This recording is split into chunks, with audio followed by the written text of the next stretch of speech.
हाँ देखो,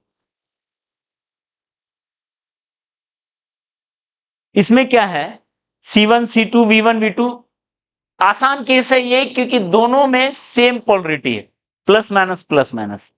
ये थोड़ा सा इसमें दो तीन केस बनता है, ठीक है। क्वेश्चन दोनों में सेम है कि ज्वाइन करने के बाद दोनों कैपेसिटर ऑब्वियस है पैरेलल में हो जाएगा, दोनों कैपेसिटर पैरेलल में हो जाएगा, तो दोनों का कॉमन पोटेंशियल हो जाएगा।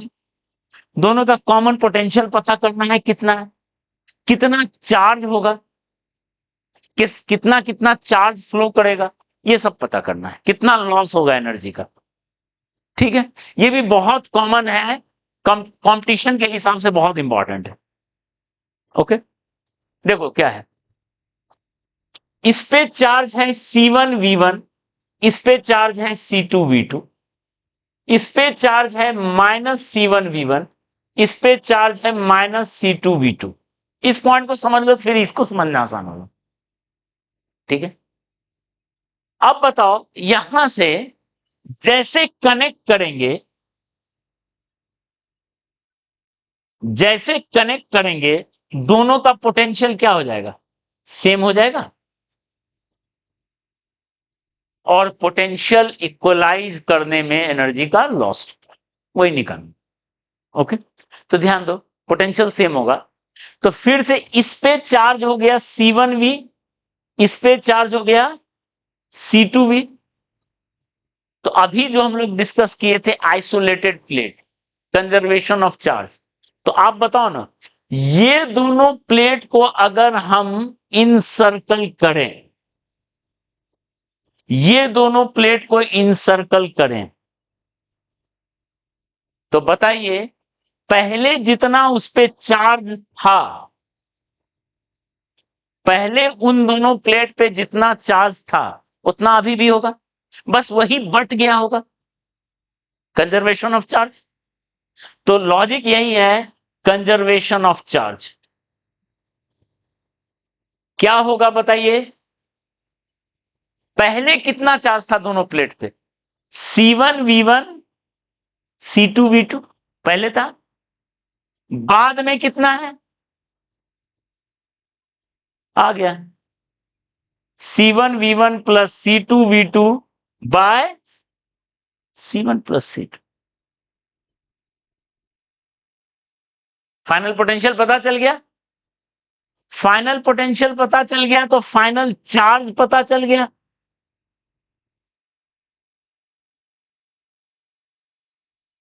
फाइनल चार्ज पता चल गया, फाइनल चार्ज पता चल गया तो अमाउंट ऑफ चार्ज फ्लोन भी पता चल गया।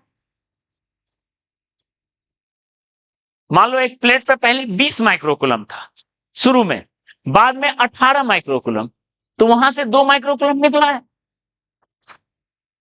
किसी पे 12 माइक्रोकुलम, अब उस पे 14 माइक्रोकुलम, तो वहां पे 2 माइक्रोकुलम आया है।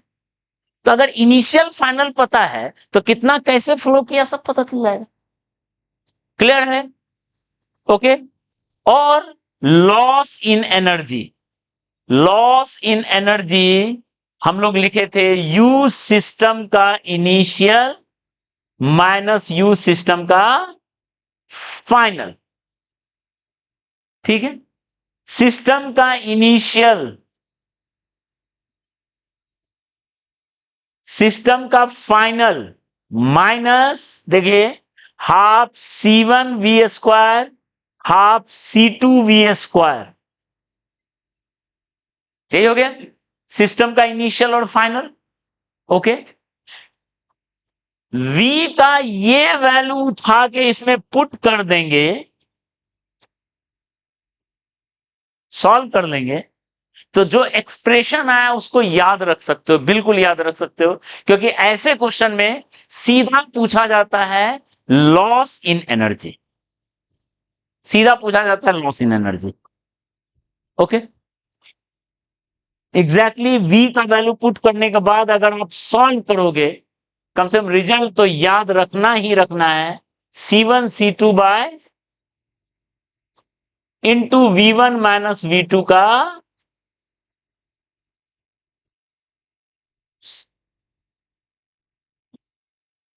ठीक है।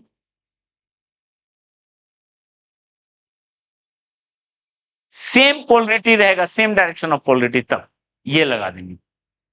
क्लियर है? क्लियर है ये? ठीक है, तो इस पे एक क्वेश्चन बना सकते हो, आया ही है। C1 है 600 पिको फेराड, C2 है 600 पिको फेराड। ओके, दो कैपेसिटर है, ये जो पोटेंशियल 200 वोल्ट से चार्ज है और ये 0 वोल्ट, मतलब ये अनचार्ज है। एक चार्ज है, एक अनचार्ज है। ये क्वेश्चन आया हुआ है, ठीक है। When they are connected, find loss in energy in microjoule. Microjoule में निकालना है, ठीक है, माइक्रोजूल में निकालना है। और इसका आंसर जो है, आप इसको ट्राई करोगे इसी तरीके से, V2 हो गया 0, अनचार्ज है मतलब 0, और इसका आंसर है 6 माइक्रोजूल। ये क्वेश्चन आया हुआ है, ओके।